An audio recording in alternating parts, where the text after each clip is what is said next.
I'm working remotely today, everybody. So the internet seems to be really good. They really upgraded it here. I'm at Squaw Valley, and I'm going to sneak out and do some skiing after this. So Good for you. yeah, they got 10 feet of snow last week. I got to take advantage. Yes, you do. Got to do it. Yep. Okay, everybody. The reason I've been doing these webinars is, first of all, to get over my fear of this damn camera, which is, I think I'm overcome that. But I know a lot of you're really good at engaging people on social media and getting them in conversations, but you can't close the deal. I met Matt, gosh, it must be 12, 14 years ago, maybe. Yeah, we've known each other a long time, haven't we, Ted? Yeah. So Matt is the master salesman. So I figured, let's get Matt in to give us some training on selling. So this is Matt Gillogly. Welcome, Matt. How you doing, everybody? Great to see y'all. Looking forward to this session and our upcoming sessions as well. So Matt, today's session is about really kind of working with the right people, your values. And why is that important? Master salesman. Yeah, so, and if I get feedback on this, just let me know. But, all right, so just a little bit of background. I've been selling for, gosh, I don't know, 25 years at least. And I have a real affinity for selling high-end things. And like a lot of people, when they first started selling, I went to the Tommy Hopkins and the neuro-linguistic programming and the trial closes and all that stuff. And I found that just didn't fit for me. Even though I'm an extrovert, Ted, and, I love a crowd and I love being around people and I love to be a storyteller and all of that. Really, at the end of the day, I never thought of myself and saw myself as like the traditional salesperson, like, hey, you want to buy this or not? You want floor mats with that? I'm not that kind of guy.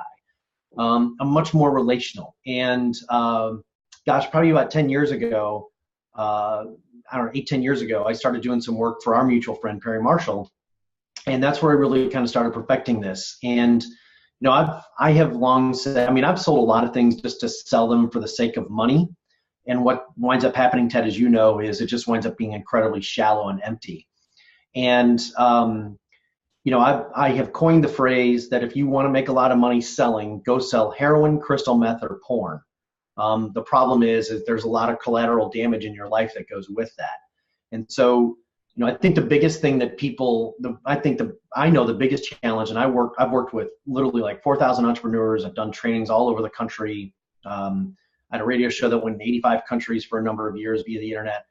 So, you really want to make sure that what you're selling dials in with who you are. And so today's topic is going to be the business growth strategies of Starbucks that any entrepreneur can use, because it really just comes down to values. So, and I'll just kind of stop there, and you can direct and ask any questions, but we'll start there. We'll stop there, and then we'll just kind of dive into this.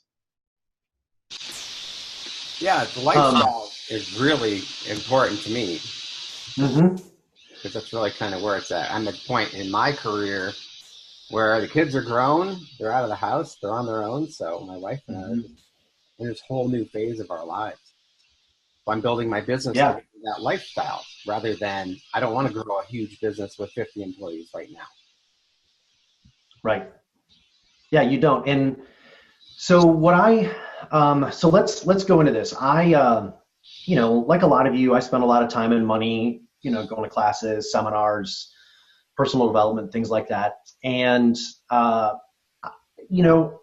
going to recommend a podcast that everybody should listen to. It's called Masters of Scale, and it's done by Reid Hoffman, who is co-founder at LinkedIn, part of the original PayPal mafia, helped build PayPal, an original investor in Airbnb, Facebook, all of that. So he's kind of a big deal. But he had this great interview that I listened to about 2 weeks ago, and he interviewed Howard Schultz, the founder and the creator of Starbucks. And Howard Schultz tells this story that from the beginning, here's what's amazing is I've been seeing this gal, and she works at Starbucks part-time. And the reason why she does is she can work at Starbucks part-time, and they'll pay for your healthcare. And they'll also pay for you to go to college, right? Now, we may not want to be building these big conglomerates like a Starbucks. However, the lesson for us in that is you've got to build your business. You've got to be clear about who you are. more so, then you can start to determine who are you going to be going after. You have to be really clear about your personal values. Now behind me, right over here, I have this little personal values pyramid. I won't go into it right now, but you can see it right there. But basically, this thing right here it sits on the wall of my home office, and this is how I make decisions about business that I'm going to do. And I'll just give you a real quick rundown of it. The bottom level, there's 3 boxes. You'll see them 1, 2, 3. But the first level is grit. That's on the far left-hand side. I'm reversed here, so I got to go like this. Humility is the center one, and then the last one is reliability. And if I stop being humble, I start thinking that I have all the answers, and usually that's where my businesses have challenges. When I get involved in a business venture, and I'm on my 6th or 7th startup right now, I've lost track. But I tell you all of this because I think for you to be able to get the right clients that you want, you've got to be clear about who you are first and foremost. Now you're going to notice in here it doesn't say anything about I'm going to give 10% of my money to X, or I'm building this company because I want to solve hunger in Africa. I have a charity, and that charity are my 3 kids. It's Megan, Andrew, and Colin. To make them, support good people in society, right? I don't get into that whole thing of we've got to have this social justice or social value. That's perfectly fine for some people, but I'm going to tell you right now, that's not good for me. I'm not, you know what I mean, Ted? I'm not a portion of this, every shoe that I sell is, I'm going to give another pair of shoes to somebody else. I mean, that's great for that company. But what I'm talking about is this value pyramid is how you're going to make decisions about who you work with, the type of people you work with, the type of work you will do, the type of work you won't do, the type of copy you'll write, all of this, and what you'll say in your sales presentations, all of that.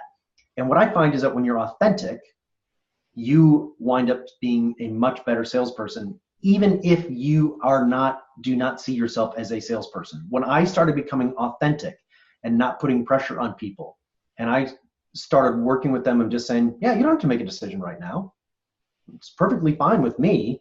I found that my sales skyrocketed. Does that make sense, Todd? Or Ted? Ted. I have Todd on my wall too. Ted, sorry about that, Ted. Does that make sense? Is that, Oh, it's so much easier to even just have conversations with people that you have some things in common with. Mm-hmm. People if you're anti-gun and you're trying to sell guns, it's kind of hard. Right. No, that's a good point. It's a good point. Now you can take this a little bit to the extreme. I'll give you an example. I am recently separated / divorced, so I've been back out on the dating scene. That's a whole nother topic of conversation when you're 50. But it's very interesting to me, and I've been on some of these social sites, and they'll say, swipe left if you're a Trump supporter, or swipe left if you voted for Hillary. I think that's a little bit too extreme. To me, that's not necessarily a value. That's a dogma. But I think if you start to be very clear about who you are, then you can start to define who is your who. So this business growth strategy of Starbucks has actually has helped them make their decisions about where they're going to go. And Howard Schultz will tell you, they've left a lot of money on the table simply because they've made decisions that don't tie in with their values. But what they've done is they've created this culture. Now, again, I realize that not everybody in this call, very few people in this call are going to have a culture where they're going to have 10, 15, 20, or 200 employees. But the reality is you're going to have a culture of your clients. And that is so important to understand. You may be a work from your ski lodge like, Ted is doing, or, I'm a big golfer. And I work from home, and this afternoon, well, it's club's closed, but a lot of times in the afternoon I'll be at the club. But I wind up with a group of people that share my same values in life. They aren't necessarily golfers, or in Ted's case, they're not necessarily skiers, but they share my same common values. They have humility. They have grit, they've been through the fire. They just know that you got to just pick yourself up and dust yourself off and get after it again. They're reliable. Ted, I know that Ted says he's going to get something done. I don't have to follow up with them, right? And some of my other things is curious, or they're a constant learner. I like people. I've had business partners, or I've done business with people that aren't learners. Well, Ted, it's really hard to work with people to grow themselves if they don't have that constant curious mentality, of constant learner mentality. So first thing is you've got to be clear about who you are and the type of people you want to work with. Then what you have to do is you have to then start defining who is the who of your customer avatar, okay? Now, in my case, I work with direct pay medical practices. That's my current business. We do advertising, marketing, consulting in that arena. And there's a key thing there is it's direct pay. I won't work with anybody that takes insurance. It's not what I know. Frankly, it's not what I believe in. That's a whole nother story. But you know, doctors are getting raked over the coals about how insurance premiums are repaid back to them. So I want people that are direct pay. It creates a different environment. They're basically paid on the result for the patient versus trying to move through as many patients as possible. And then on top of it, you know, they have to be, you know, they have to have this willingness, this constant learner. They have to have this humility. And I recently did a consult with a group out of New York. Could have been a very, very profitable client for me. And they did not have any sense of humility at all. And I just knew, Ted, I just knew. I could have closed them, not a problem. I just knew that that was not going to be a good long-term solution for me. So that's why I think it's so clear about who you are and then clear about who your client's going to be. And once you're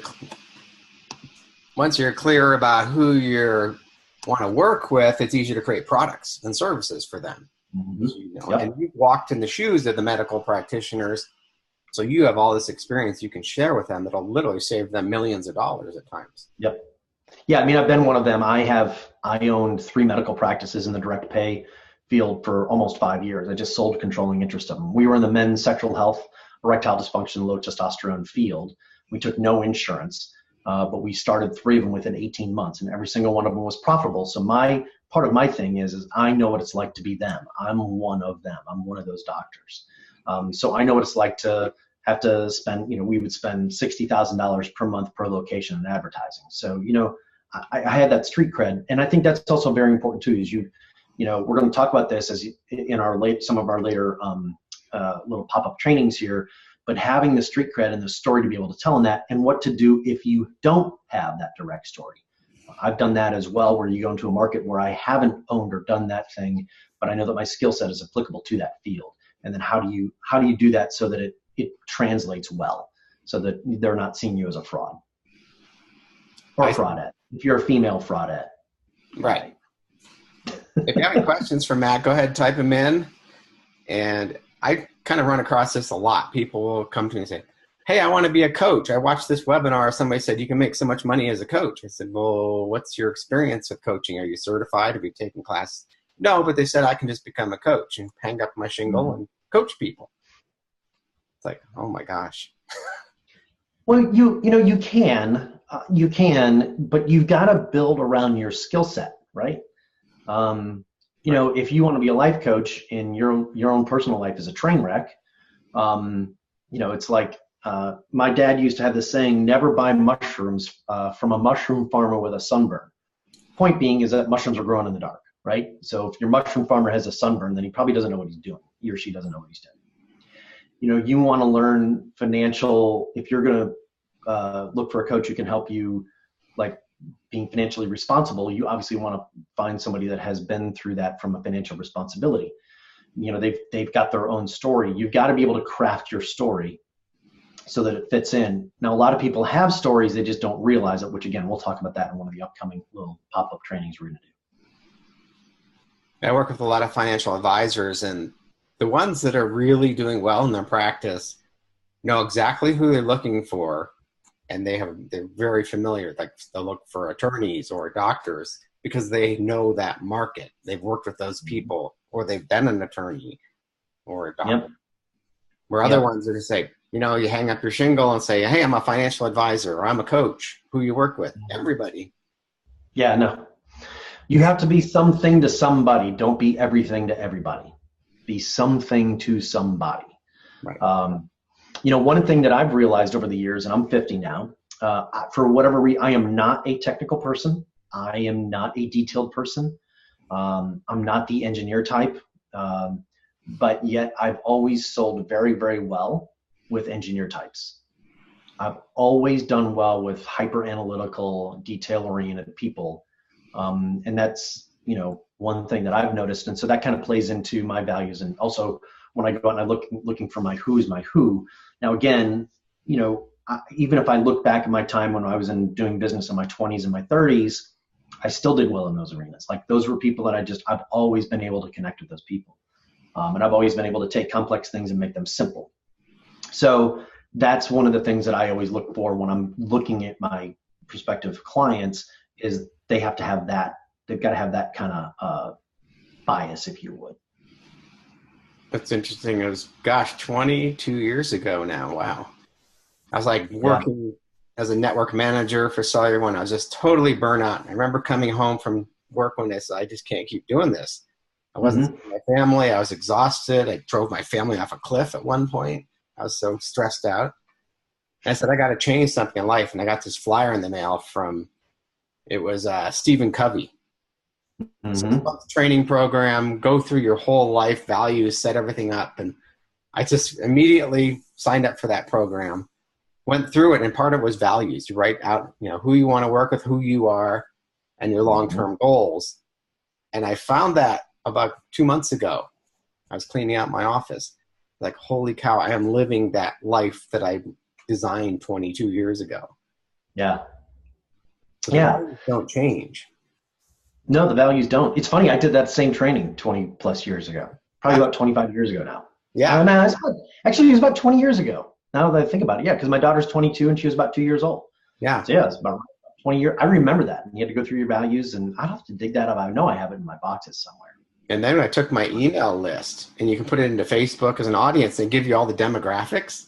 I'm working with the people I kind of defined 20 some years ago. Yep. And I didn't think I was consciously doing it, but wow, it's powerful. And it makes life a lot more enjoyable. Again, I've done business deals, I've done partnership deals, and I knew deep down in my heart, like this just wasn't going to work. I had a business partner, and he was not a continuous learner. He thought that my spending money on books or doing these things was stupid and silly, that, you didn't need to do that. He didn't like having coaches, which I thought was funny because he was a basketball coach, but that's a whole nother topic. But there just wasn't that connection in the values. And so I wound up just saying, I need to get out of this partnership. He's like, why? We're making a lot of money. I'm like, it's not worth it for me. It's not worth it for me. So, and we were making a crap ton of money. So that's life. Yeah. Hey, if you have any questions, go ahead and type them in the chat and we'll answer them. It's funny. I got maybe 100 programs from Nightingale Conan over the last 20 years. Yeah. My wife just looked at me one day and she goes, aren't you fixed yet? Never stops.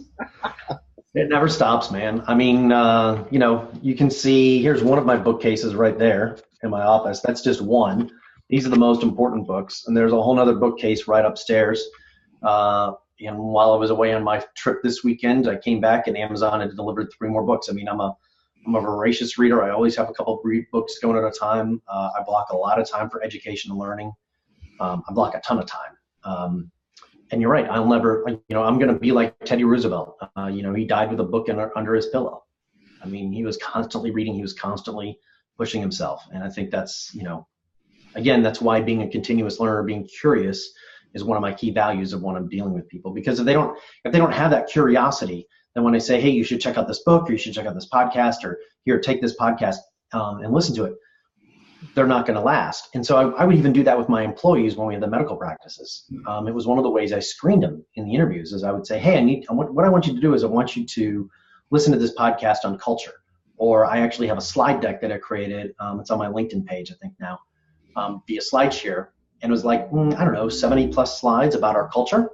It was just, you could read it. And I said, I want you to go through it. And then I want you to, email me back and tell me what you thought. And I want you to tell me what slides you thought were most important. Go ahead and tag them in SlideShare about what you think, because you can tag it and see if they actually went through them. And if people didn't go through it, if they didn't go through it within 48 hours, I knew that they weren't a continuous learner.